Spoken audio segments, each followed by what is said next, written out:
here it's a design. Here we are generating there. Find the similar design to make the clones there. I will take another shape. So let's generate the new pictures here. I will try that one.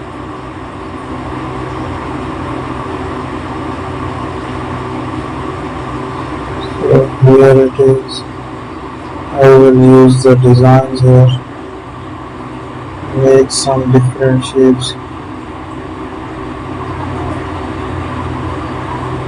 Add a paint there.